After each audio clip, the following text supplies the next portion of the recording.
So you wanted some Winged Dragon of Raw in your life.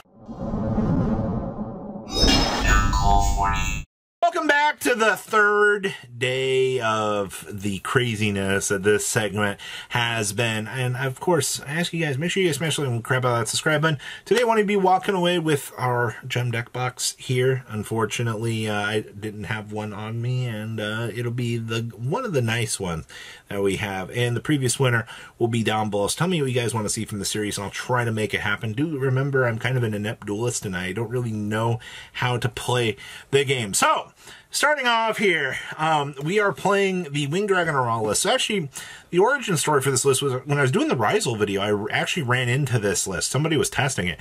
So I wanted to test it as well because I just genuinely like the theory behind this deck. I think that this deck has some really cool plays. Soul Cross, I've always loved Soul Crossing. Being able to tribute 3 of your opponent's monsters on a quick effect is actually hilarious. And unfortunately, I had to take this down to casuals. We had some very strong losses. Fiendsmith combo is the bane of my existence out here. 14 Fiendsmith games in a row, by the way, is what drove me to insanity. So we're actually going to be playing against the Jack Atlas Turbo deck. We all kind of love how this deck actually works. And of course, we are going to go second here. All right, so we're going to go ahead and Stone Sweeper. Go ahead and get the recruitment here. I love the fact that you can just go get a free Soul Resonator loaded on up here. All right, they're going to go ahead and Mad Archfiend. We've all seen where this goes. Go ahead and mill off. Level modification. On in to the Red Rising Dragon. All right, go ahead and get our free revive. All right, hey, look, this gets another spot summon. 2 more Resonators. Synchron up into the good card. All right, activate Gaia. All right, so we'll go ahead and grab the trap card. They're going to go ahead and make... Yeah, this card's a little bit of an annoyance. I mean, we do have the Ultimate Slayer to kind of go ahead and, you know, kind of slay this, but I want to get greedy here. All right, so we're going to go ahead and stack up the Resonator in this. Go ahead and get the Spouse Summon here, and then they're going to go ahead and make our dear old friend Peter. All right, well, we are off to the races here. So, we drew Lightning Storm. So we got a couple options here. We can Lightning Storm, attempt to, you know, negate this, which is probably going to be the thing, and then we can thrust on in to try to find a better route, which is probably going to be the best play here, which I think is the one we go with. So Lightning Storm, we're going to go ahead and force the negate here, which was good, because they can't lose 2 monsters. We're going to go ahead and thrust on in to the Ancient Chant. All right. Oh, great beast of the sky. Add that brick to my hand. We're going to go ahead and banish this, and then we're going to go ahead and activate the Soul Crossing here. Now we get the ability to tribute all 3 of these for the Winged Dragon Raw. And because we have banished Ancient Chant, if you would tribute someone for the Winged Dragon Raw, the original attack and defense of that becomes the combined original attack and defense of the tributed monsters. So we are getting that 32, that 3,000, and we're going to go ahead and stack it on up here into this 15,400 creature. They're going to flip up the red zone here, which is going to do absolutely nothing because they don't control Red Dragon Archfiend monster, which is hilarious. All right, and then we'll go battle phase attack for 15,400 damage. That's funny, right? Like, we did it. We did exactly what we set out to do. So this is actually against Mimighoul. And I think they were testing this necessarily, maybe trying to learn the combos, but this is interesting. So I'm going to go ahead and hand me this. I'm like, oh, okay, standard Mimighoul things. I can play this. I'll go ahead and smash some of that, and then big guy time. Big guy, go ahead and make this. They're going to go ahead and do full Fiendsmith combo, which I'm intrigued. Like, I understand that looking at the Fiendsmith combo is fine, but this combo haunts me right now. It's all I've seen all week. There's the Lacrimo. They're going to go ahead and drop Engraver. All right, sure, go ahead and tuck on back. Now, where you think they're going to go from here, they don't. They're going to go ahead and they're going to make IP. And I'm sitting here, I'm like, did they just not want to make the Desiree? Like, or the sequence? Like, was making this a better call? Because I do see we have more special summons here, and they also have the thrust. But we'll go ahead and hand that on over to the opponent and pass turn. Okay, so we got 2 monsters. They had a thrust and a draw, and they have the IP. I guess the logic here is we make this, when we hand them the monster, they can do things, right? Which is fine, typically. So they're going to go ahead and they're going to bring up the Requiem here. Oh, they've already got the monster anyway. I didn't have to do anything. All right. And, of course, hello, Ancient Chant. So we're going to go ahead and stand by main phase. We're going to go ahead and thrust Go ahead and grab this really good card. They're going to go ahead and they're going to blast us, which is really funny, by the way, because we hard drew the raw. So this is one of those situations. This is fine. Here comes the Requiem Tribute. There's the little Crema.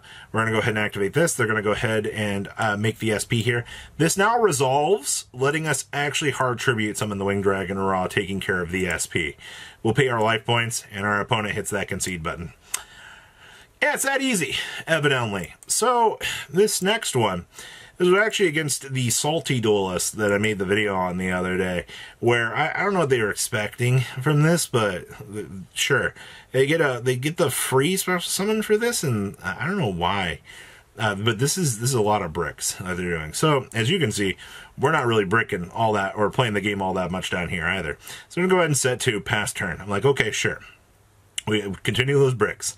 So I'm going to go ahead and special summon their rocket out of the deck. Not really too much. Resolve, and then we set.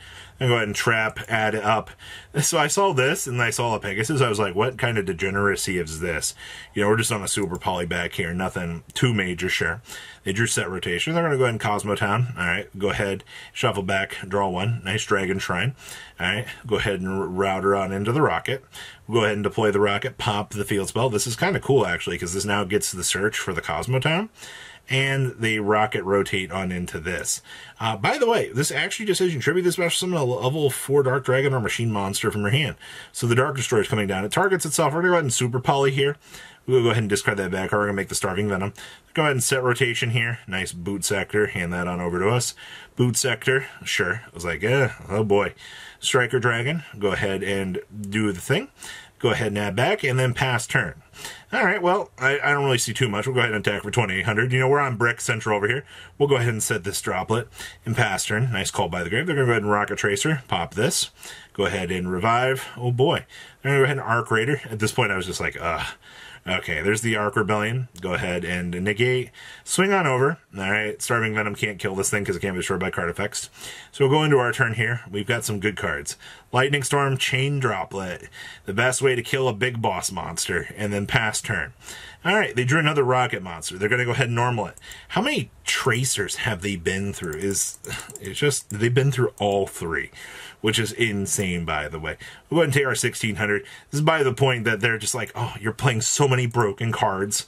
Like, I've played Harpy's Feather Duster, Super Poly, Lightning Storm, Droplet. Like, those are not broken Yu-Gi-Oh cards by any stretch of the imagination. But we're going to go ahead and normal summon again.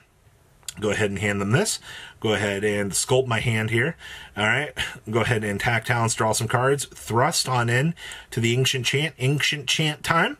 Go ahead and deploy, and then we're going to go ahead and activate this good card. We're going to deploy the Winged Dragon of Ra. All right, it's going to go ahead and gain up some life points, and we're going to attack for 7,000.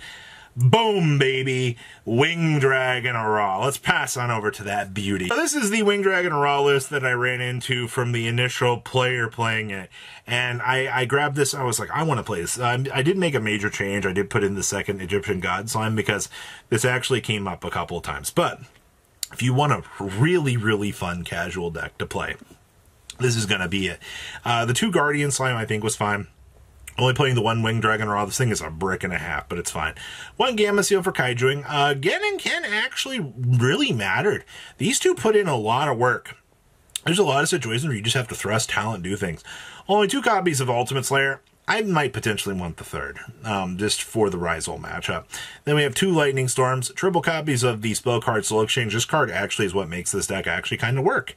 You actually have triple copy, or 6 copies of Soul Crossing effectively in your deck, which matters.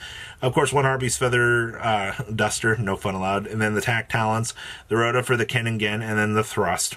We also have the 1 copy of Patronade, 2 copies of Salesman. This actually is kind of needed. You do need to deny your opponent certain key effects so you can actually play the game. And then, of course, we have triple Ancient Chant, 1 Monster Reborn, 1 copy of Blaze Cannon. This did not come up. This card's kind of meh. We've also got the triple Soul Crossing, triple Droplet with your 2 Super Poly, and, of course, triple copies of the True Sun God.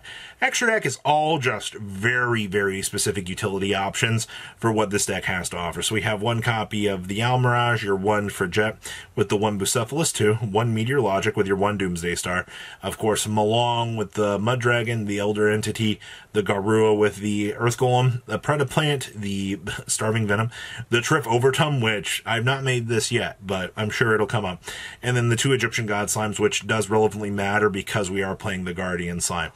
This is a lot of fun, I will tell you. I didn't ever think an Egyptian God deck going second would be fun, but I mean, we've already slammed down Numeron in this segment, so why not keep it up? So, guys, I hope you enjoyed this, and we'll see what's in the future. Patrons, thank you.